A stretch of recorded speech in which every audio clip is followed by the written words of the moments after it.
Good morning students, this is Gaurav. तो बच्चों, आज की क्लास में हम लोग क्लास 10th का एक चैप्टर है। चैप्टर भी कौन सा?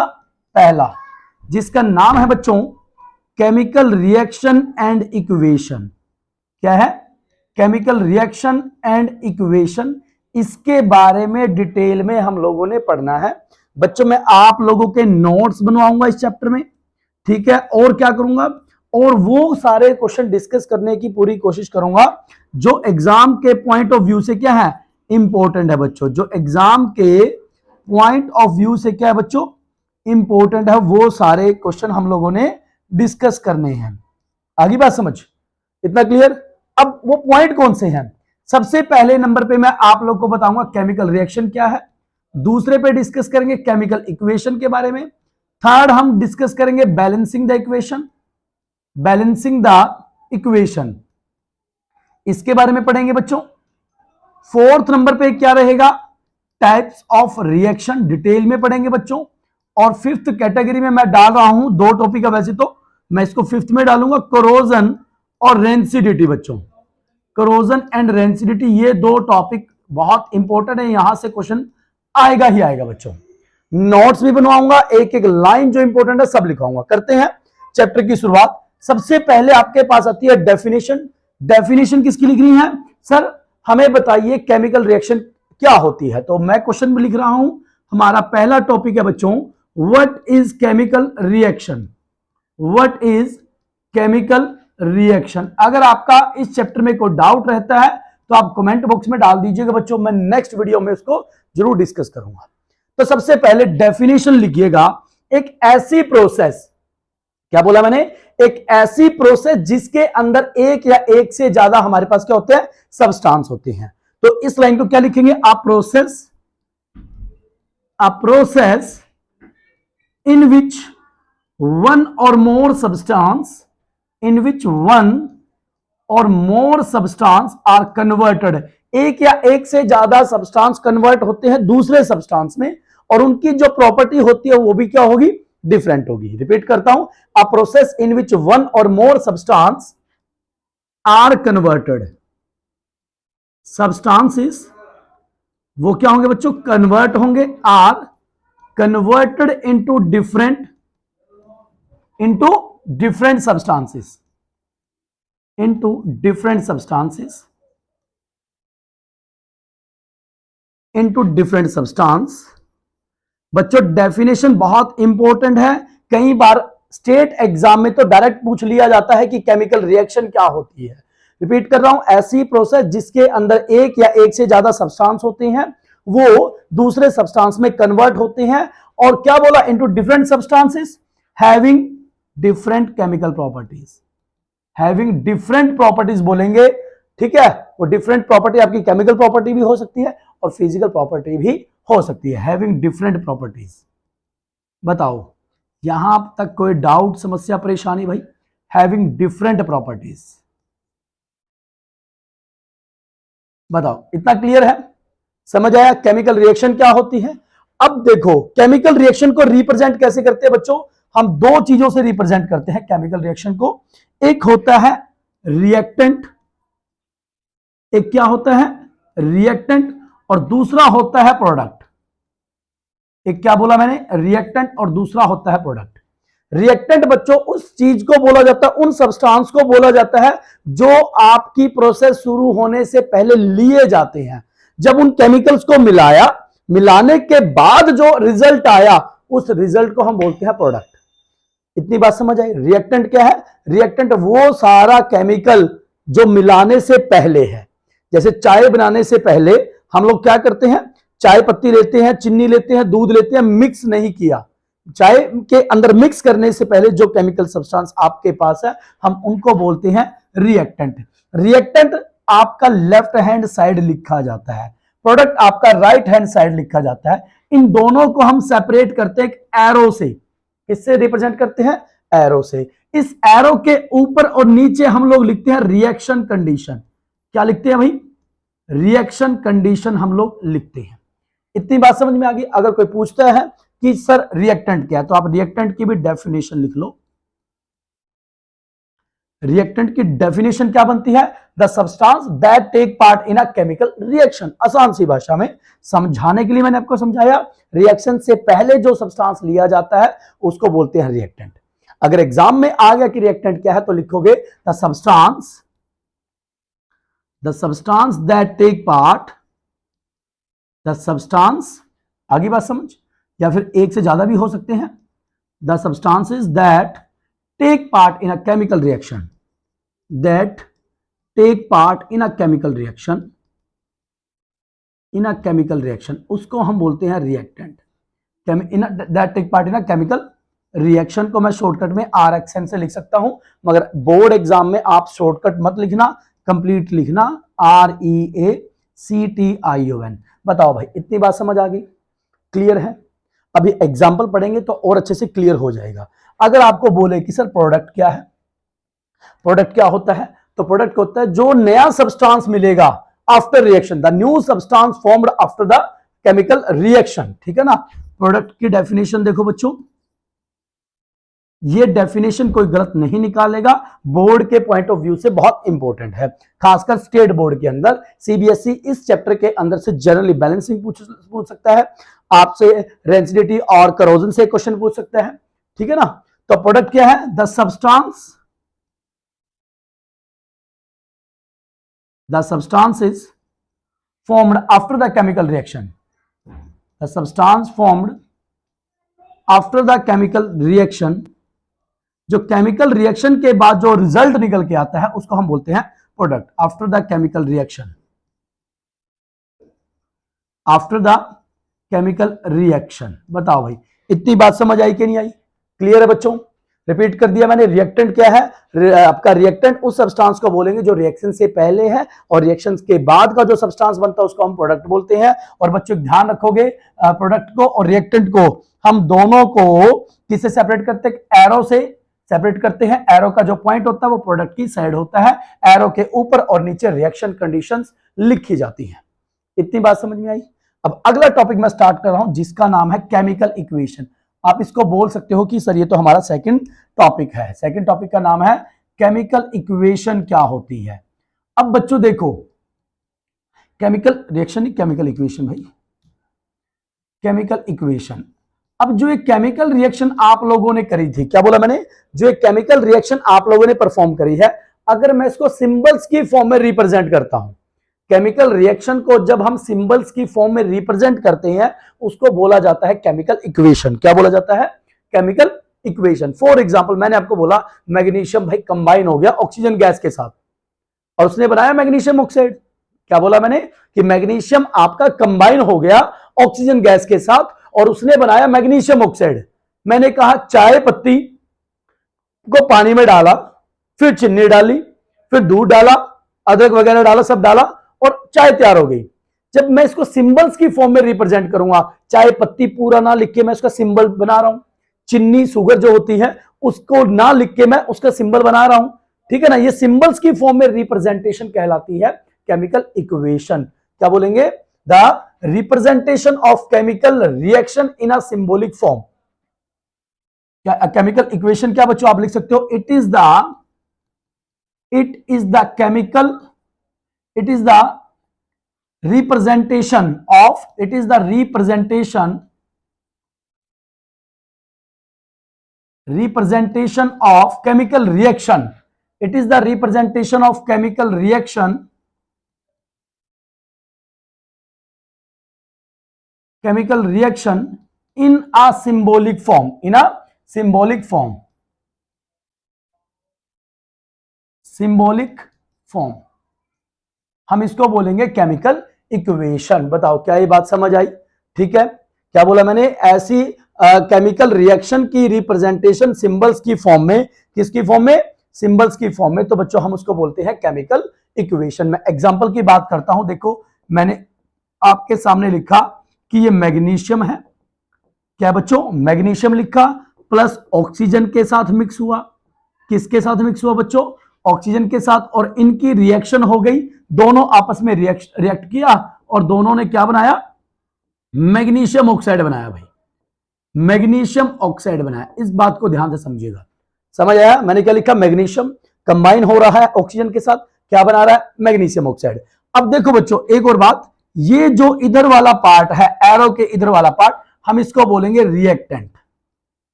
समझ आया ना, क्या बोलेंगे इसको, रिएक्टेंट। अब जो एरो के उधर गया है पार्ट, इसको हम बोलेंगे प्रोडक्ट।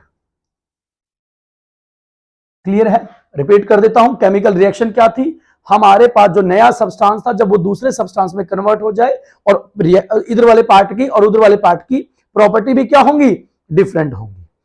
इनकी फिजिकल प्रॉपर्टी और केमिकल प्रॉपर्टी दोनों अलग हो सकती है। अब केमिकल रिएक्शन को दो पार्ट में लिखते हैं, एक रिएक्टेंट और एक प्रोडक्ट। अब इसी केमिकल रिएक्शन को जब सिंबल्स की फॉर्म में लिखते हैं उसको बोलते हैं केमिकल इक्वेशन। फॉर एग्जांपल मैंने लिखा मैग्नीशियम ऑक्सीजन और ये मैग्नीशियम ऑक्साइड बना दिया, ये है केमिकल रिएक्शन। क्या बच्चों, केमिकल रिएक्शन। जब अगर मैं इसको केमिकल इक्वेशन में लिखूंगा तो मैग्नीशियम को लिखूंगा मैं Mg। मैं मान के चलता हूं कि आपको एटलीस्ट पहले 20 एलिमेंट तो आते हैं, तभी आपको यह पता लगेगा मैग्नीशियम को मैंने Mg क्यों लिखा। ऑक्सीजन कुछ नहीं होता, ऑक्सीजन गैस होती है, इसलिए हम इसको लिखते हैं O2। अब ये दोनों रिएक्ट करेंगे तो बनाएंगे बच्चों MgO। ये 9th क्लास में आप लोगों ने फॉर्मूला सीखा होगा कि कैसे बनता है, थोड़ा सा रिवाइज करवा देता हूं। देखो मैग्नीशियम की वैलेंसी 2, ऑक्सीजन की वैलेंसी 2, 2 से 2 कैंसिल गया तो 1 आ गया। इन दोनों की क्रॉस मल्टीप्लाई करने से हमारे पास जो नया फॉर्मूला निकल के आया वो मैग्नीशियम ऑक्साइड का बन गया। क्लियर है, अभी के लिए मैं इसको अपनी तरफ से बैलेंस कर रहा हूं, अगले पार्ट में मैं आपको उसको बैलेंस करना भी सिखाऊंगा। बैलेंसिंग के लिए मैंने यहां 2 लगा दिया तो यहां भी 2 लगा दिया। अब ये एक प्रॉपर केमिकल इक्वेशन आपके सामने तैयार हो जाती है। क्लियर है, अब यहां से क्या क्वेश्चन बनेगा, ठीक है ना, अब यहां से क्या क्वेश्चन बनेगा कि केमिकल इक्वेशन को बैलेंस करना क्यों जरूरी है।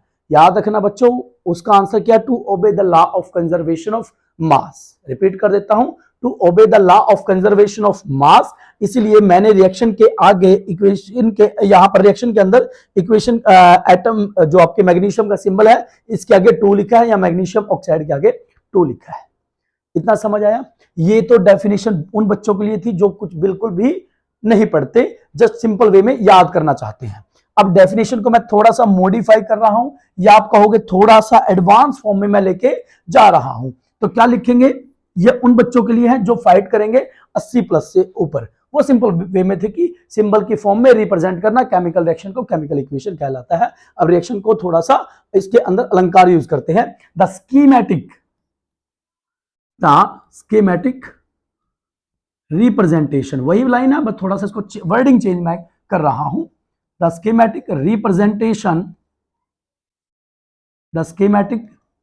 रिप्रेजेंटेशन किसका, of a chemical reaction, of a chemical reaction. The schematic representation of a chemical reaction with the help of symbols, with the help of symbols, with the help of symbols and formula। ठीक है ना, with the help of symbols and हम formula भी बना देते हैं, जैसे magnesium oxide का मैंने बनाया, ठीक है, एंड फॉर्मूला ऑफ किसका बच्चों, फॉर्मूला ऑफ मॉलिक्यूल। इतना समझ आया, इसको हम बोलेंगे केमिकल इक्वेशन। क्या बोलेंगे, केमिकल इक्वेशन। क्लियर है बच्चों। अब एक बात ध्यान रखना, इक्वेशन को बैलेंस करना बहुत जरूरी है, इक्वेशन को बैलेंस करना बहुत जरूरी है। आगे मैं सिखाऊंगा बैलेंसिंग क्यों करते हैं। इससे क्या होता है, इक्वेशन आपकी और ज्यादा क्या हो जाती है बच्चों, इंफॉर्मेटिव हो जाती है। जैसे मैं एग्जांपल के तौर पे ओ ले लेता हूं, यहां पर मैंने लिखा जिंक। क्या करेंगे बात बच्चों, जिंक मैंने लिखा और ये थोड़ा पेन का कलर चेंज कर लेते हैं। जिंक मैंने लिखा प्लस इसकी रिएक्शन करवा दी 2HCl के साथ, तो आपको क्या मिला, जिंक क्लोराइड मिला ZnCl2 प्लस कौन सी गैस बाहर निकलेगी, हाइड्रोजन गैस। ये थी बच्चों केमिकल इक्वेशन। अब अगर मैं इसको केमिकल रिएक्शन की फॉर्म में लिखता हूं तो लिखेंगे zinc plus hydrochloric acid,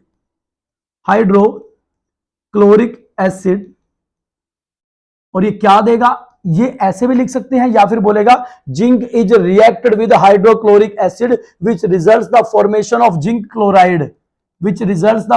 of zinc chloride, and along with evolution of which gas, hydrogen gas. वो ऐसे भी लिख सकता है बच्चों।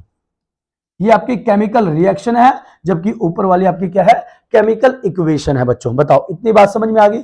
और ध्यान रखोगे कि जब केमिकल रिएक्शन होती है, ठीक है ना, जो केमिकल रिएक्शन होती है जिसमें से क्या होगा, हाइड्रोजन गैस निकल रही है, उसके पीछे आपको सिंबल ऐसे रिप्रेजेंट करना होता है। आगे मैं सब डिटेल में बताऊंगा कि जिंक को कैसे लिखना है, रिप्रेजेंटेशन जब हम सीखेंगे। अच्छा, अब क्वेश्चन ये आता है, सर हमें कैसे पता लगेगा कि रिएक्शन हो गई या नहीं? क्या क्वेश्चन आता है कि रिएक्शन हो गई या नहीं?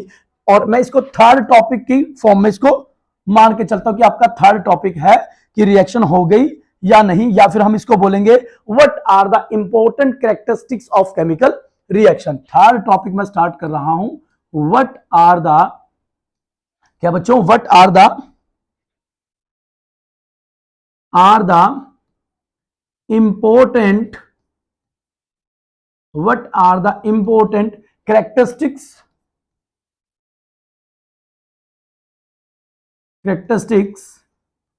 of a chemical reaction, आपको कैसे पता लगेगा कोई केमिकल रिएक्शन हो गई है या नहीं, या उसकी इंपॉर्टेंट कैरेक्टरिस्टिक खास बातें क्या है? क्लियर है? तो सबसे पहला पॉइंट रहता है बच्चों, जब कोई रिएक्शन होगी उसके अंदर से आपको गैस निकलती हुई दिखाई देगी, तो आपको पता लग जाएगा आपकी रिएक्शन कंप्लीट हो गई है या नहीं। तो पहला पॉइंट है एवोल्यूशन ऑफ गैस। पहला पॉइंट क्या लिखा मैंने, एवोल्यूशन ऑफ अ गैस। अगर मैं इसके एग्जाम्पल की बात करूं, अभी मैंने किया भी था बच्चों, पिछला एग्जाम्पल इसी का एग्जाम्पल है। यहां पर अगर आपको बीकर के अंदर से बच्चों, मान के चलो मैं कोई रिएक्शन परफॉर्म कर रहा हूं और मैंने देखा, देखो बच्चों ये मेरा बीकर है, क्या बच्चों, बीकर के अंदर मैंने क्या डाल रखा है, H2SO4 डाला। क्या डाला, H2SO4 मैंने इसके अंदर डाला, ठीक है, जिसका नाम क्या है, सल्फ्यूरिक एसिड। क्या है बच्चों, ये सल्फ्यूरिक एसिड। और इसको हम बोलते हैं किंग ऑफ द एसिड ही बोलते हैं, किंग ऑफ द केमिकल। ये थोड़ा सा इंटरेस्ट बनाने के लिए मैं लिखवा देता हूं, किंग ऑफ, ये सभी एसिड का राजा होता है और साथ में किंग ऑफ केमिकल भी होता है। इतनी बात ध्यान रखोगे, ठीक है। अब क्या किया मैंने, इसमें जिंक के ग्रेनुअल्स डाले। क्या डाला, जिंक मेटल डाल दिया, इसमें जिंक मेटल डाल दिया। तो अब आपको कैसे पता लगेगा ये जिंक इसके साथ रिएक्शन कर रहा है या नहीं? यहां से कौन सी गैस निकलना शुरू हो जाएगी, यहां से बच्चों हाइड्रोजन गैस निकलना शुरू हो जाएगी। मैं वो भी बताऊंगा कि कैसे कंफर्म करोगे हाइड्रोजन गैस निकली है या नहीं बच्चों। तो देखो पहला टॉपिक क्या है, आपको पता लगेगा एवोल्यूशन ऑफ गैस। मैंने रिएक्शन करी, जिंक प्लस H2SO4, इन दोनों की रिएक्शन से क्या बना बच्चों, इन दोनों की रिएक्शन से आपको मिलेगा जिंक सल्फेट, और प्लस में कौन सी गैस बाहर निकलेगी, हाइड्रोजन गैस। अभी के लिए याद रखो कि हाइड्रोजन गैस बाहर निकल रही है। हम आगे टॉपिक में डिस्कस करेंगे जब मेटल की रिएक्शन करवाएंगे एसिड के साथ कि हाइड्रोजन गैस का कैसे पता लगता है कि वो निकली है या नहीं। अभी के लिए इतना पहचान रखो कि यहां पर गैस निकलेगी तो आपको पता लग जाएगा, ठीक है। सेकंड टॉपिक, सेकंड पॉइंट क्या है कि, और दूसरा फैक्टर क्या है कि आपको ये पता लग जाए, कंफर्म हो जाए रिएक्शन हो चुकी है या नहीं। तो दूसरा है आपकी रिएक्शन के अंदर प्रेसिपिटेट बनना शुरू हो जाएंगे, तो लिखेंगे formation of precipitate, formation of precipitate. Precipitate बच्चों देखो, प्रेसिपिटेट क्या होते हैं, ऐसे छोटे छोटे सॉलिड सब्सटेंस जो हमारे सॉल्यूशन के अंदर अनडिजोल्व रहते हैं। तो क्या बोलेंगे, प्रेसिपिटेट क्या होते हैं, वो छोटे छोटे सब्सटेंस जो हमारे सॉल्यूशन के अंदर बिना घुले पड़े रहते हैं और नीचे सेटल डाउन हो जाते हैं, उनको बोलते हैं प्रेसिपिटेट। अगर वो बनना शुरू हो जाए तो आप समझ जाना कि आपकी रिएक्शन कंप्लीट हो चुकी है या नहीं। तो फॉर एग्जांपल मैंने क्या लिखा बच्चों, मैंने लिखा पोटेशियम आयोडाइड। क्या लिखा, पोटेशियम आयोडाइड, ये 2Ki प्लस लेड नाइट्रेट। क्या लिखा, PbNO3 का ट्वाइस, PbNO3 का ट्वाइस। दोनों ही एक्वस फॉर्मेट में लेके चलना है, बाद में बताऊंगा एक्वस क्या होता है। अभी के लिए जस्ट आपको रिएक्शन याद रखनी पड़ेगी। यहां पर मिल जाएगा बच्चों लेड आयोडाइड PbI2, जो ये वाला है लेड I2 बनेगा बच्चों, PbI बनेगा जो आपकी येलो कलर की पीपीटी होती है। किस कलर की, अब प्रेसिपिटेट को शॉर्टकट में मैं पीपीटी से रिप्रेजेंट कर देता हूं। इतनी बात समझ में आई।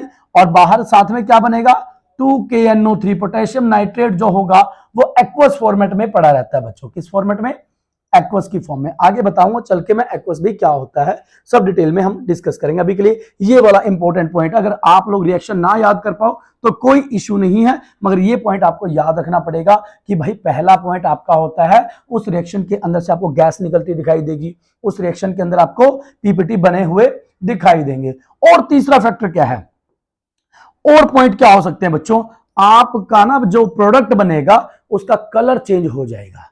ठीक है, हम लिखेंगे चेंज इन कलर। क्या लिखेंगे बच्चों, चेंज इन कलर। बहुत सारी रिएक्शन ऐसी हैं जिनमें क्या होता है, कलर चेंज हो जाता है। क्लियर है बच्चों, क्या हो जाएगा, चेंज इन कलर। क्लियर है, चलो इसकी रिएक्शन मैं नहीं लिखवाता, वैसे आप लिखना चाहो तो लिख सकते हो। अगर मैं जिंक की रिएक्शन करवाता हूं कॉपर सल्फेट के साथ, लिखो जिंक प्लस कॉपर सल्फेट। ये जो कॉपर सल्फेट होता है बच्चों, ये ब्लू कलर का होता है। कैसे कलर का होता है, ये ब्लू कलर का होता है। और जब इनकी रिएक्शन होती है तो ये ब्लू कलर गायब हो जाता है, क्योंकि यहां पर जिंक सल्फेट बन जाता है और कॉपर साइड में निकल आता है। इतनी बात समझ आई, यहां तक कोई डाउट, समस्या, परेशानी? 3 पॉइंट हो गए। फोर्थ पॉइंट की तरफ अगर मैं चलूं, फोर्थ पॉइंट आपके पास रहेगा, रिएक्शन का ना प्रोडक्ट जब बनता है तो उसका टेम्परेचर चेंज हो जाता है। क्या चेंज हो जाता है, टेम्परेचर। फॉर एग्जाम्पल देखेंगे जितनी भी एसिड बेस रिएक्शन है, चेंज इन टेम्परेचर। क्या बोला मैंने, टेम्परेचर क्या हो जाएगा, चेंज हो जाएगा। एक बार ना मेरे को कलर कंफर्म कर देना, अगली वीडियो के कमेंट में डाल देना कि सर मार्कर का जो कलर है वो ठीक है या नहीं, जो भी आपको मतलब अच्छे से विजिबल कलर हो वो मेंशन कर देना। तो फोर्थ पॉइंट हम लोगों ने लिखा भाई, रिएक्शन का टेम्परेचर चेंज हो जाएगा जितनी भी एसिड बेस रिएक्शन है। अगर मैं बच्चों एक एसिड ले लूं, एसिड कोई भी ले लिया मैंने, HCl की रिएक्शन, ये मेरे को मजा नहीं आया, इसमें थोड़ा सा कलर चेंज करते हैं। अगर मैंने HCl लिया प्लस में मैंने NaOH के साथ रिएक्शन करवा दी, ये दोनों ठंडे केमिकल होते हैं, रूम टेम्परेचर पड़े होते हैं, नॉर्मल होते हैं। जब ये इनका प्रोडक्ट बनता है, प्रोडक्ट क्या बनेगा, ये नमक बन जाएगा NaCl प्लस में वाटर। तो बच्चों इस टाइम ना जो टेम्परेचर होता है, जो सॉल्यूशन बनेगा उसका टेम्परेचर थोड़ा सा बढ़ जाता है। अगर आप हाथ लगा के देखोगे बीकर को, बीकर आपको गर्म लगेगा। तो चौथा फैक्टर आपका है चेंज इन टेम्परेचर। बताओ क्या ये पॉइंट क्लियर है? पांचवा पॉइंट जो इतना ज्यादा इंपॉर्टेंट भी नहीं है, वो है चेंज इन स्टेट। आपके प्रोडक्ट की स्टेट चेंज हो जाएगी, चेंज इन स्टेट। बताओ क्या ये बात समझ आई, क्या हो जाएगी, स्टेट चेंज हो जाएगी। फॉर एग्जांपल मैं हाइड्रोजन गैस की रिएक्शन करवाता हूं, ठीक है, किसके साथ, ऑक्सीजन गैस के साथ, और इन दोनों की रिएक्शन से आपके पास जो प्रोडक्ट बनेगा वो बनेगा 2H2O, और ये कैसा होगा, लिक्विड फॉर्मेट में होगा। किसमें होगा, लिक्विड स्टेट में होगा। तो आप कह सकते हो कि भाई साहब क्या हो रहा है, यहां पर आपकी स्टेट चेंज हो रही है। रिपीट कर दूं, हम लोगों ने क्या डिस्कस कर लिया है, केमिकल रिएक्शन पढ़ लिया। क्या होता है केमिकल रिएक्शन, जब कोई एक सब्सटेंस या एक से ज्यादा सब्सटेंस दूसरे सब्सटेंस में चेंज हो और उनकी केमिकल और फिजिकल प्रॉपर्टी चेंज हो जाए। इतना क्लियर। उसी केमिकल रिएक्शन को जब हम सिंबल्स की फॉर्म में रिप्रेजेंट करते हैं, किसकी फॉर्म में रिप्रेजेंट करेंगे, सिंबल्स की फॉर्म में, तो बोलेंगे केमिकल इक्वेशन। थर्ड टॉपिक हमारा क्या था, आपको कैसे पता लगेगा कोई रिएक्शन हो चुकी है या नहीं, उसके मैंने आपको 5 फैक्टर लिखवा दिए हैं। सबसे पहला फैक्टर जो मैंने लिखवाया है एवोल्यूशन ऑफ गैस, दूसरा मैंने लिखवाया है प्रेसिपिटेशन फॉर्मेशन, तीसरा मैंने लिखवाया change in colour, colour change हो जाएगा, चौथा मैंने लिखवाया चेंज इन टेम्परेचर, और पांचवा लिखवाया बच्चों चेंज इन स्टेट। ये 5 हमारे पास क्या रहते हैं, फैक्टर रहते हैं, जो हमें ये मेंशन करते हैं कि हमारी रिएक्शन कंप्लीट हो चुकी है या नहीं। बताओ भाई, इतनी बात समझ में आ गई? अब इंपॉर्टेंट जो टॉपिक है, अगला टॉपिक मैं स्टार्ट कर रहा हूं, balancing chemical equation.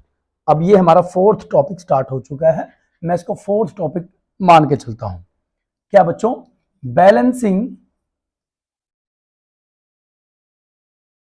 Balancing chemical equations की हम बात करेंगे। बैलेंसिंग केमिकल इक्वेशंस,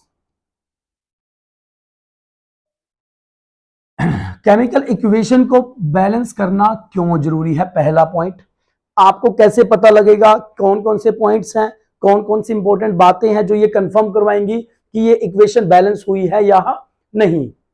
देखो बच्चों, पहला पॉइंट, हम बैलेंस इसलिए करते हैं ताकि हमारी equation law of conservation of मास को फॉलो कर सके, कि जितना आप लोग रिएक्टेंट ले रहे उतना आपके पास प्रोडक्ट बन भी रहा है या नहीं। पता कैसे लगेगा? रिएक्टेंट के जितने एटम्स होंगे उतने ही एटम्स किसके होने चाहिए? प्रोडक्ट के होने चाहिए। दो बातें आप लोग को याद होनी चाहिए। इतनी बात समझ में आ गई? तो सबसे पहले क्या पॉइंट है? Why we need to balance the chemical equation. Clear है? या फिर अगर मैं क्वेश्चन बनाऊं कि एग्जाम में क्या बन सकता है, तो उस क्वेश्चन को मैं व्हाइट कलर से लिखूंगा। क्वेश्चन क्या लिखेंगे? Why is there a need of balancing a chemical equation. Need of balancing Why is there a need of balancing chemical equation? बताओ भाई, इतनी बात समझ आ गई कि आपको किसी इक्वेशन को बैलेंस करने की जरूरत क्यों है? तो आप एक लाइन में आंसर लिखोगे, to satisfy the law of conservation of mass. इतनी बात खत्म करोगे। क्लियर है? टू क्या लिखेंगे? To satisfy the law of, to satisfy, या आप लोग लिख सकते हो to obey the law of conservation of mass. To satisfy the law of conservation of, to satisfy the law of conservation of mass. Law of conservation of किसका बच्चों? Conservation of mass. ठीक है ना? क्यों? ऐसा क्या बात होगी? क्योंकि आपको पता है मास को ना तो आप तोड़ सकते ना ही जोड़ सकते। ये बात आपकी 10th क्लास तक तो ठीक रहती है। 10th के बाद हम लोग जब कौन सी रिएक्शन पढ़ते हैं बच्चों? जब हम पढ़ते हैं किसको? न्यूक्लियर केमिस्ट्री को। वहां पर हम लोग एटम्स को तोड़ेंगे भी और जोड़ेंगे भी। इतना क्लियर? अब इस जो लाइन का मतलब है, लॉ ऑफ कंजर्वेशन ऑफ मास क्या कहता है? वो कहता है मास can nether be created, mass can nether be created, ना तो मास को आप जोड़ सकते ना ही तोड़ सकते। Nether be created, mass can nether be created nor be destroyed. और क्या होगा? Nor be destroyed in a chemical reaction, nor be destroyed in a chemical reaction. 10th class में सिर्फ अभी ये याद रखना, न्यूक्लियर केमिस्ट्री की बात हम +1 या +2 या कॉम्पिटिटिव में करेंगे बच्चों। क्लियर है? रिपीट कर देता हूं, अगर आपसे कोई पूछता है कि सर कि किसी भी केमिकल इक्वेशन को बैलेंस करने की जरूरत क्या क्यों है, तो आप बोलोगे कि भाई साहब बात सुनो मेरी कान खोल के, कि हम लोग चाहते हैं कि हमारी केमिकल इक्वेशन किसको ओबे करेगी? लॉ ऑफ कंजर्वेशन ऑफ मास को ओबे करेगी। कहता क्या है कि मास कैन नेदर बी क्रिएटेड, ना तो आप मास को जोड़ सकते ना ही मास को तोड़ सकते। इसको आप एनर्जी की फॉर्म में भी बोल सकते हो। Energy can nether be created, ना तो एनर्जी को जोड़ सकते ना ही एनर्जी को तोड़ सकते। वो सिर्फ एक फॉर्म से दूसरी फॉर्म में क्या हो जाती है? चेंज हो जाती है। बताओ इतनी बात समझ आई कि नहीं आई? अब और भी क्वेश्चन बन सकता है। इसी के अंदर से क्या बनेगा बच्चों कि बैलेंस केमिकल इक्वेशन क्या होती है और अनबैलेंस्ड केमिकल इक्वेशन क्या होती है। ठीक है ना? तो आप इसके बीच में ना एक वो हम क्या करेंगे बच्चों, डिफरेंस बना लेते हैं कि बैलेंस केमिकल इक्वेशन क्या होती है, अनबैलेंस। देखो बैलेंस तो ये है जो लॉ ऑफ कंजर्वेशन ऑफ मास को फॉलो करेगी, जो नहीं करेगी वो क्या हो जाएगी? अनबैलेंस्ड केमिकल इक्वेशन हो जाएगी। तो मैं यहां पर आपके सामने डिफरेंस मैं पढ़ूंगा इनका। इधर हम उसकी बात करेंगे, किसकी? बैलेंस्ड इक्वेशन की। किसकी बात करेंगे? बैलेंस्ड इक्वेशन की हम लोग बात करेंगे बच्चों। ठीक है ना? और उधर हम बात करेंगे अनबैलेंस्ड इक्वेशन की।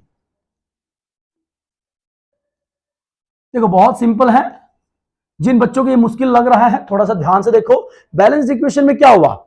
ऐसी इक्वेशन जिन्होंने लॉ ऑफ कंजर्वेशन ऑफ मास को ओबे किया, माना, उनकी बात को माना, वो लॉ क्या कहता है कि मास को ना तो तोड़ोगे ना ही जोड़ोगे। एक लाइन में लिखो ना, इसमें छोड़ गया कि mass of the reactant should be equal to the mass of product. आप ये भी इधर लिख लेंगे, या फिर एक काम करते हैं हम, थोड़ा सा मैं इधर लिखवा देता हूं इस लाइन को। इसके ना मैं पीडीएफ भी आप लोग के साथ शेयर कर दूंगा। ठीक है ना? आप इधर लिख सकते हो mass of reactant, mass of the reactant, इस लॉ के अकॉर्डिंग क्या होगा बच्चों? Mass of the reactant should be equal to, should be या मस्ट भी लिख सकते हो, should be equal to mass of the product, mass of the product. ये बात आप लोग ध्यान रखोगे, should be equal to mass of product. लो भाई बच्चों मार्क्स जबरदस्त आएंगे अगर आप मेरे कहने के अकॉर्डिंग पढ़ लेते हो, ठीक है ना। देख लो, mass of the reactant should be equal to the mass of product. इतनी कहानी समझ आई। करें स्टार्ट। एक तो पेन थोड़ा मजेदार नहीं मिल रहा भाई। चलो, पहला पॉइंट क्या कहता है, ठीक है। यहां पर बैलेंस इक्वेशन के अंदर लॉ ऑफ कंजर्वेशन ऑफ मास को फॉलो किया जाएगा। यहां पर लॉ ऑफ कंजर्वेशन ऑफ मास को फॉलो नहीं किया जाएगा, उल्टा वायोलेट कर देगा, ठीक है ना। यहां पर क्या लिखेंगे, law of conservation of mass, law of conservation of mass, law of conservation of mass is followed, of mass is followed. इतना पॉइंट काफी है, फालतू आप लोगों ने याद ही नहीं करना। अगर लिखना चाहो तो कहां फॉलो होगा, इन अ केमिकल रिएक्शन, ठीक है ना। इन एक केमिकल रिएक्शन, बोर्ड के अंदर आप ये लाइन ना भी लिखोगे तो नंबर मिल जाते हैं, इन एक केमिकल रिएक्शन, ठीक है ना। रिपीट कर देता हूं, बैलेंस्ड इक्वेशन क्या है, जहां पर लॉ ऑफ कंजर्वेशन ऑफ मास को ओबे किया जाता है उसको हम बोलेंगे बैलेंस्ड इक्वेशन। और यहां पर क्या लिखेंगे बच्चों, लॉ ऑफ जो कंजर्वेशन ऑफ मास है वो वायोलेट होता हुआ नजर आएगा। वायोलेट मतलब वो खंडन करेगा, किसका, law of conservation of mass का। Law of conservation, law of conservation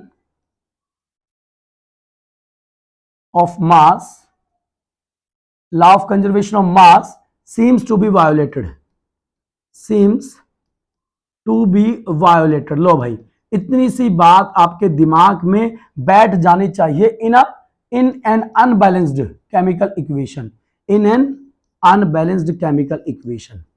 देखो भाई, इसमें कोई पहाड़ नहीं है। अभी तक कोई ऐसी बात मैंने नहीं बोली जो आपको मुश्किल लगे, डिफिकल्ट लगे। मैं साथ साथ आपके नोट्स बनवा रहा हूं, ठीक है। इन अ बैलेंस्ड केमिकल इक्वेशन, पहले नोट्स की तैयारी करेंगे, उसके बाद मैं आपको वो क्वेश्चंस भी डिस्कस करूंगा, एमसीक्यू भी डिस्कस करूंगा, असर्शन रीजन भी डिस्कस करेंगे इस चैप्टर से, केस बेस्ड स्टडी भी डिस्कस करेंगे, और जो आपके 2 या 3 मार्क्स वाले क्वेश्चन है या 5 मार्क्स में जो आएंगे वो भी हम लोग डिस्कस करेंगे इन अनबैलेंस्ड केमिकल इक्वेशन। लो भाई, पहला पॉइंट आपको समझ आया कि नहीं आया, देखो क्लियर है बच्चों। यहां पर दूसरा पॉइंट क्या लिखेंगे बच्चों, हम दूसरा पॉइंट लिखेंगे कि नंबर ऑफ, क्या लिखेंगे, नंबर ऑफ जो एटम्स होंगे रिएक्टेंट के, ठीक है ना, और प्रोडक्ट के। नंबर ऑफ एटम्स किसके बोला मैंने, रिएक्टेंट के और प्रोडक्ट के, हर एक एलिमेंट के वो इक्वल होंगे। तो क्या लिखेंगे, number of atoms, number of atoms किसके बच्चों, हर एलिमेंट के, ऑफ ईच एलिमेंट। याद रखना, जितने भी एलिमेंट आपके रिएक्टेंट वाली साइड है डेफिनेटली उतने ही आपके एलिमेंट कहां मिलेंगे, प्रोडक्ट वाली साइड मिलेंगे। तो दोनों का हिसाब बराबर होना चाहिए, ठीक है ना। Number of atom of each element is equal on both side, is equal on both side. लो भाई, ये आपका सेकंड पॉइंट हो गया। इतनी सी बात समझ आई। यहां पर क्या लिख देंगे, वो अनइक्वल होंगे, क्या होंगे, अनइक्वल होंगे। Number of atoms of each element, number of atoms of each element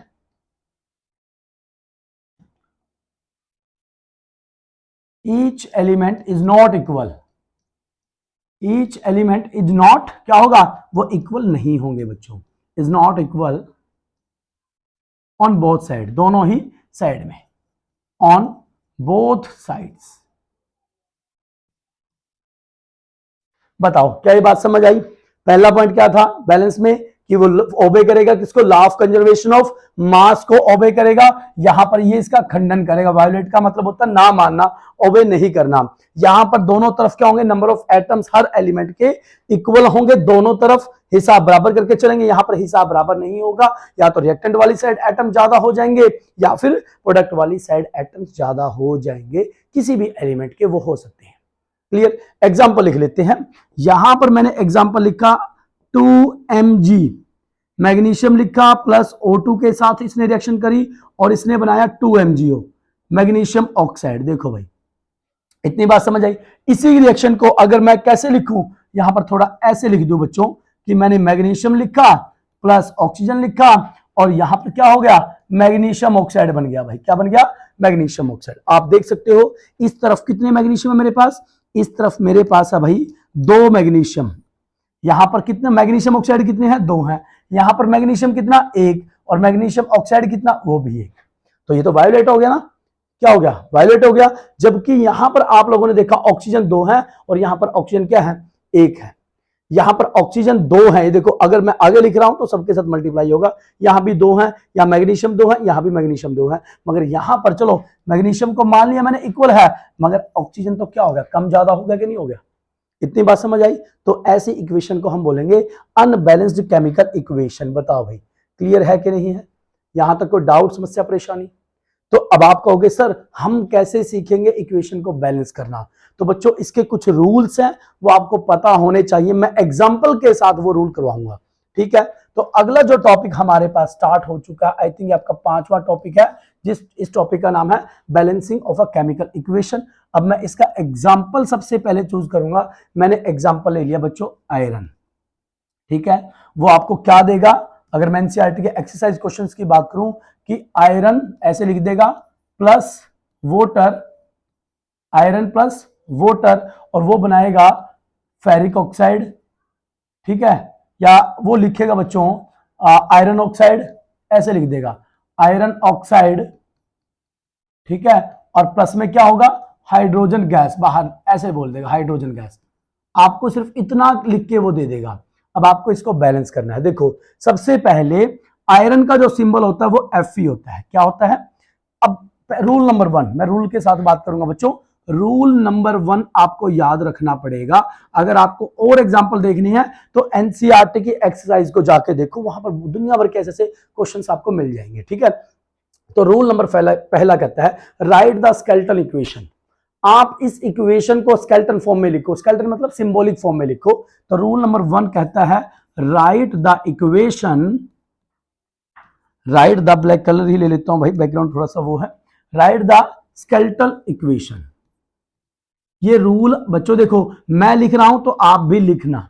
लिखने से क्या होता है, एक तो नोट्स आपको समझ इजिली आएंगे और आप ना हैबिचुअल हो जाओगे कि भी हाँ ये वर्ड कैसे लिखा, वो वर्ड कैसे लिखा है, ठीक है ना? आपको स्केलेटन इक्वेशन लिखनी है सबसे पहले। तो इक्वेशन, इतनी बात समझ में आ गई? मैंने आयरन को उतारा Fe की टर्म में, प्लस वोटर का फॉर्मूला H2O। बच्चों मैं मान के चल रहा हूं कि आपको ये सब आते हैं, 9th क्लास में आपने सीखे हैं। अगर आपको नहीं पता आयरन का सिंबल क्या है, वोटर का सिंबल क्या है, आयरन ऑक्साइड कितनी तरह के होते हैं, ठीक है, कौन सा यहां पर लेना है, हाइड्रोजन को कैसे लिखेंगे, तो आप ना कमेंट बॉक्स में मेंशन कर दो। मैं 9th क्लास का एक चैप्टर है उसको डिस्कस करूंगा, वहां पर ये सारी बातें क्लियर हो जाएंगी। Fe प्लस H2, कुछ नहीं बैलेंस करना। अब आयरन ऑक्साइड आप लेके चलोगे इस केस में Fe3O4 और हाइड्रोजन गैस H2 की फॉर्म में लिखोगे। बताओ इतना समझ आया कि नहीं आया? ये रूल नंबर 1 था, क्लियर है? अब बात करूंगा बच्चों मैं रूल नंबर 2 की। बच्चों ये वाला टॉपिक बहुत ज्यादा इंपॉर्टेंट है, याद रखना। रूल नंबर 2, रूल नंबर 2 क्या कहता है? आप लोगों ने ऐसा एटम चूज करना है जो इसके पास जो नंबर ऑफ टर्म्स, जिसके ना ऐसा एलिमेंट चूज करना है जिसके एटम्स ज्यादा हैं। तो रूल नंबर 2 अपनी भाषा में क्या लिखेंगे? सेलेक्ट ए कंपाउंड। आपने ऐसा कंपाउंड चूज करना है या ऐसा एलिमेंट चूज करना है जो जिसके एटम्स ज्यादा होंगे, ठीक है? वो कहां मिलेंगे? कंपाउंड में। Select a compound that has the maximum number of atom, that has the maximum number of atoms. देखो बच्चों याद करना भी मुश्किल नहीं है, 2-4 बार आप एग्जांपल की प्रैक्टिस करोगे ये आपके टिप्स पे हो जाएंगे। Select a compound that has the maximum number of atoms. बताओ ये कोई मुश्किल तो नहीं है भाई? अगर आपको ये भी मुश्किल लग रहा है तो आप मेंशन कर देना, मैं इसको कोशिश करूंगा और सिंपल वे में लेके जाने की। वैसे ये बहुत सिंपल वे में मैं आपको करवा रहा हूं। इतनी बात समझ आ गई? चलो अब देखो कंपाउंड कौन सा है? आयरन 1 है, यहाँ हाइड्रोजन 2, ऑक्सीजन 1 है। यहाँ देखो बच्चों Fe के इस कंपाउंड के अंदर आयरन 3 है और ऑक्सीजन क्या है? 4 है, और हाइड्रोजन बेचारा 2 है। इतना बात समझ आई? तो मैंने सिलेक्ट कर लिया Fe3O4 को। किसको सिलेक्ट कर लिया मैंने? Fe3O4 को। आप लोगों ने इसको सिलेक्ट कर लिया भाई। इतनी बात समझ में आ गई? इसको दोबारा से लिखना चाहो तो लिख सकते हो भाई। देखो Fe प्लस H2O, ठीक है, और इसने क्या दिया, इन दोनों की रिएक्शन से मिला था Fe3O4 प्लस में क्या, हाइड्रोजन गैस। तो मैंने इसको स्क्वायर ब्रैकेट में लिख दिया ऐसे, आप इसको ऐसे लिख सकते हो, ठीक है। अब रूल नंबर थर्ड क्या कहता है, रूल नंबर थर्ड कहता है कि भाई साहब आप ना पहले ऑक्सीजन को बैलेंस करो, ठीक है। अब क्या करेंगे, मल्टीप्लाई, यहां पर देखो ऑक्सीजन 4 है इस कंपाउंड में, आयरन 3 है, यहां ऑक्सीजन 1 है, तो मैं इस वाली साइड को क्या करूंगा, अब आपको याद रखना बच्चों, देखो बिल्कुल तराजू वाला काम है, अगर एटम्स इधर ज्यादा हैं तो आपको इधर ऐड करना पड़ता है। मान लो आप शुगर लेने गए दुकानदार पे, आजकल तो डिजिटल वेइंग मशीन आ गई, पहले क्या था, तराजू वाला सिस्टम था, इधर शुगर आपने 2 किलो रखी तो इधर वेट भी आपको 2 किलो रखना पड़ेगा। अगर इधर 1 किलो वेट है, शुगर आधा किलो है, तो आपको और शुगर इधर वाले इस वाले कंटेनर में ऐड करनी पड़ती थी। अब इधर ऑक्सीजन ज्यादा है तो डेफिनेटली हमें इस तरफ रिएक्टेंट की साइड ऐड करनी पड़ेगी, ऐड नहीं होती, हमेशा मल्टीप्लाई करनी पड़ती है। तो क्या बोलेंगे, बैलेंस ऑक्सीजन, जो ज्यादा है उसको बैलेंस करेंगे, बैलेंस ऑक्सीजन, ठीक है बच्चों, clear, by multiplying,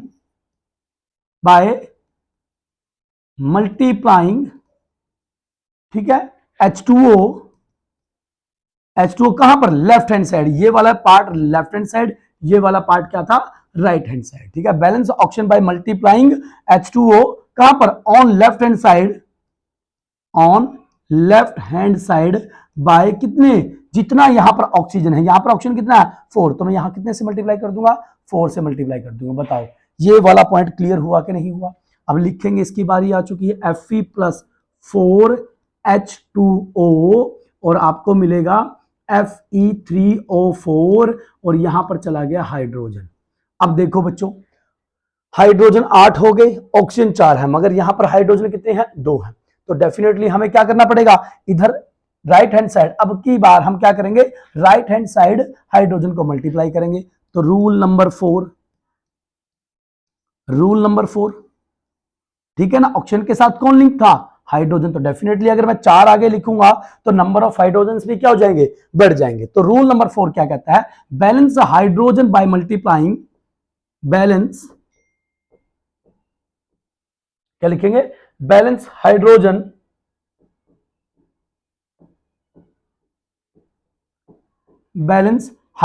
by multiplying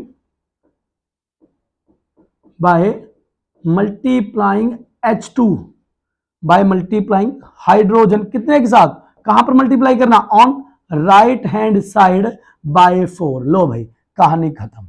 बच्चों मैं जानबूझ के थोड़ा डिटेल में करवा रहा हूं, जब हम इसके क्वेश्चंस लगाएंगे वहां हम डायरेक्ट मेथड मैं आप लोगों को सिखा दूंगा, यहां पर मैं डिटेल में इसलिए सिखा रहा हूं ताकि एक बार आप सीख गए बाद में कोई दिक्कत नहीं आने वाली।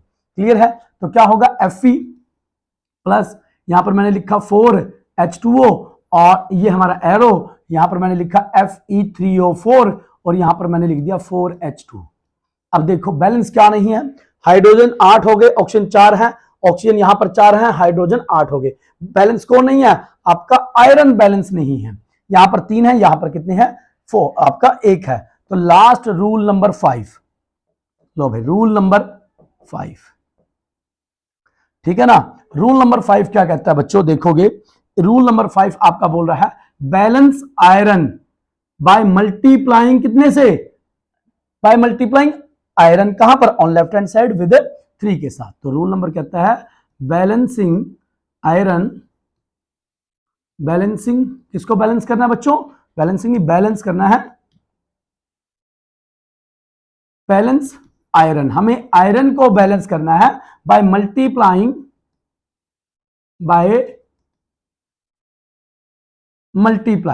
Balance iron by multiplying iron, कहां पर, on left hand side, on left hand side by 3, left hand side by 3 से मल्टीप्लाई कर देंगे और इक्वेशन आपकी क्या हो जाएगी, बैलेंस हो जाएगा। 3Fe प्लस 4H2O, आगे मैंने लिखा Fe3O4 प्लस में हो गया 4 हाइड्रोजन गैस, बोलो स्वाहा। इतनी बात समझ आई कि नहीं, ये टॉपिक क्लियर हुआ, नहीं हुआ तो एक बार मैं फटाफट रिवीजन करवा देता हूं। देखो रिएक्शन में क्या था बच्चों, रूल नंबर 1 से हम शुरुआत करेंगे। देखो रूल नंबर 1 क्या कहता है, सबसे पहला काम आपने स्केलेटन इक्वेशन लिख ली, क्या थी Fe प्लस H2O, क्या मिला Fe3O4 प्लस H2। अब हम लोगों ने रूल नंबर 2 कहता है ऐसा कंपाउंड चूज करो जिसके अंदर नंबर ऑफ एटम्स क्या है, ज्यादा है। आयरन यहाँ 1 था, हाइड्रोजन 2, ऑप्शन 1। यहां देखा मैंने आयरन 3 है, ऑप्शन 4 है। तो ये कंपाउंड ऐसा है जिसके अंदर आयरन भी ज्यादा, ऑक्सीजन भी ज्यादा। ज्यादा कौन है, ऑक्सीजन।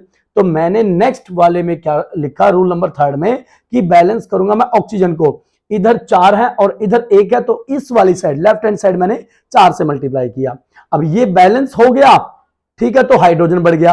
फिर मैंने हाइड्रोजन को बैलेंस किया, बैलेंस हाइड्रोजन, इधर मैंने देखा 8 हो गए, उधर हाइड्रोजन 2 है, तो मैंने उधर 4 से मल्टीप्लाई किया। अब ये सब बैलेंस हो गया, तो कौन बच गया, आयरन बच गया। और लास्ट वाले रूल में आपने क्या नोटिस किया, मैंने किसको बैलेंस किया, आयरन को बैलेंस किया। बताओ भाई इतना समझ आया कि नहीं आया, यहां तक कोई डाउट, समस्या, परेशानी?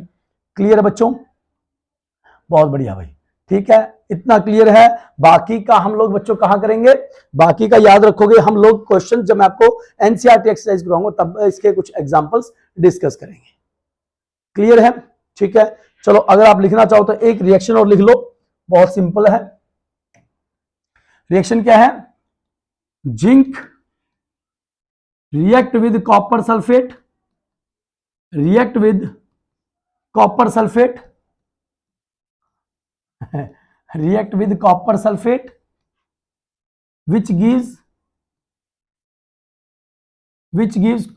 zinc sulfate, which gives zinc sulfate and copper, which gives zinc sulfate and copper, वो हमें देता है बच्चों। देखो अब जिंक का सिंबल क्या होगा, जिंक का सिंबल आपने लिखा Zn, क्या लिखा, Zn, प्लस कॉपर सल्फेट का होगा CuSO4, क्या लिखा मैंने, CuSO4। उसके बाद क्या हुआ, जिंक सल्फेट बन गया और प्लस में कॉपर। लो भाई आप इसको ऐसे लिख सकते हो, मगर ये तो बाय डिफॉल्ट क्या हो गया, मैंने एग्जांपल भी ऐसा चूज कर लिया जो पहले से ही ऑलरेडी क्या है, आपका बैलेंस्ड फॉर्म में लिखा हुआ है। इतना क्लियर, चिंता ना करो, अभी एक के ऊपर फोकस करो, ठीक है। बाकी हम डिटेल में जब न्यूमेरिकल इसके एक्सरसाइज क्वेश्चन लगाएंगे तो और अच्छे से हम लोग इसको पढ़ेंगे। क्लियर है? अच्छा, अब और क्या हो सकता है बच्चों, इसके अंदर हम लोगों ने इक्वेशन को बैलेंस भी कर लिया। अब इंपॉर्टेंट एक चीज हम लोग छोड़ रहे हैं, वो क्या है, how to make an equation more informative. ये मेरा फेवरेट टॉपिक तो फिर भी रह गया बीच में। How to make equation more informative. आप इक्वेशन को और ज्यादा इंफॉर्मेटिव कैसे बना सकते हो, ठीक है भाई। How to make equation more informative.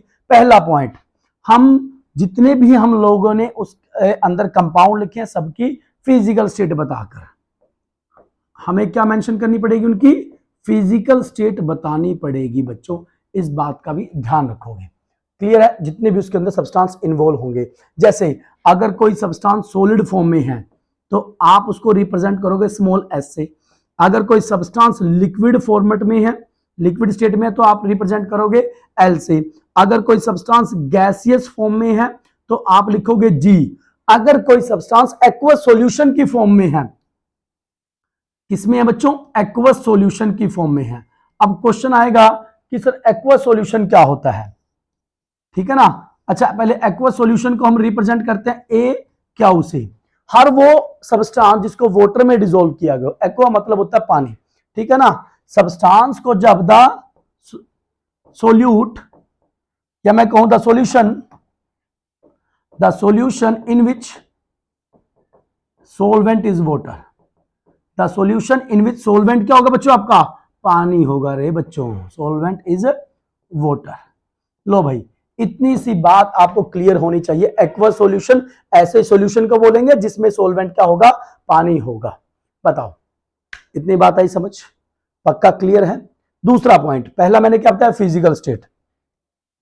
दूसरा पॉइंट और क्या रह गया, और हम हमारी इक्वेशन को कैसे कर सकते हैं, हीट चेंजेस। एक फैक्टर आता है हीट चेंजेस। मान लो कोई रिएक्शन है जिसमें हम लोगों ने हीट दी है या उससे हीट एनर्जी ली है, या मैं कहूं रिएक्शन आपकी एक्सोथर्मिक और एंडोथर्मिक, अभी आगे डिस्कस करूंगा मैं। दो तरह की रिएक्शन होती है बच्चों। कुछ रिएक्शंस को हम लोग हीट देकर करवाते हैं, कुछ रिएक्शंस के अंदर हीट बाहर निकलती है। तो उनको बोलते हैं हीट चेंजेस। क्या होगा? हीट चेंजेस, और उसका सिंबल होता है, हम उसको डेल्टा से डिनोट कर देते हैं। किससे डिनोट करेंगे? डेल्टा से हम डिनोट कर देते हैं। थर्ड पॉइंट क्या है? कंडीशंस। क्या है कंडीशन? कौन सी? रिएक्शन कंडीशन मैंने लिखा था। जैसे किसी के अंदर हम लोगों ने कैटलिस्ट मेंशन कर दिया। क्या है किया? कैटलिस्ट मेंशन करना है तो एरो के ऊपर लिखेंगे। और क्या हो गया? मान लो किसी रिएक्शन के अंदर गैस बाहर निकल रही है, ठीक है, तो उसका सिंबल ये हो गया। किसी के अंदर पीपीटी बन रहे हैं, प्रेसिपिटेट बन रहे हैं, उसका सिंबल ये हो गया। जो सॉलिड सब्सटेंस या इनसॉल्युबल प्रोडक्ट हमारा बचता है। तो ये सारे पॉइंट्स आप लोग को याद रखने चाहिए ताकि आप रिएक्शन को और ज्यादा इंपॉर्टेंट बना सको। एक एग्जांपल के साथ देखेंगे। नाइट्रोजन गैस है, नाइट्रोजन लिखा, इसके पीछे पैरेंथेसिस ब्रैकेट में मैंने जी लगा दिया। क्या लगा दिया? जी। प्लस हाइड्रोजन गैस के साथ कंबाइन हुआ 3H2, ये भी क्या है? गैस है। बताओ, इतनी बात समझ आई? अब रिएक्शन कंडीशन क्या है? इन दोनों को मिलाने के लिए, गैस है बच्चों, गैस के पार्टिकल को पास लाना थोड़ा सा टिपिकल काम है, मुश्किल काम है। तो इसलिए हम क्या करते हैं, इनके ऊपर ना कुछ कंडीशन अप्लाई कर देते हैं। उन कंडीशंस को बोला जाता है रिएक्शन कंडीशन। जैसे कैटलिस्ट ले लिया Fe2O3। अब डेफिनेशन भी लिखाऊंगा मैं कि कैटलिस्ट क्या है। वैसे आपके पास एग्जाम में नहीं आएगा तो सुन लोगे तब भी काम चल जाएगा। Fe2O3 प्रेशर यहां पर ले लेते हैं हम 300 एटमोस्फेरिक लिख लेते हैं। ये ATM का मतलब होता है एटमोस्फेरिक प्रेशर, ठीक है। और क्या हम लोग यहाँ पर टेम्परेचर भी ले लेते हैं 700 केल्विन के अराउंड। इतनी कंडीशन अप्लाई करने के बाद तब जाके कहीं आपको क्या मिलेगा? 2 मॉलिक्यूल्स ऑफ अमोनिया मिलेंगे। अब याद रखना, गैस के पार्टिकल पास पास ला रहे, जबरदस्ती लाएंगे तो ये गुस्सा होंगे तो बाहर क्या निकलेगी? हीट एनर्जी भी निकलेगी, जिसको आप हीट लिख सकते हो। बताओ भाई, क्या ये पॉइंट क्लियर है? यहां तक कोई डाउट, समस्या, परेशानी हो तो बताओ भाई। इतना समझ आया? क्लियर है बच्चों? फटाफट बताएंगे। हाँ भाई, चलें आगे।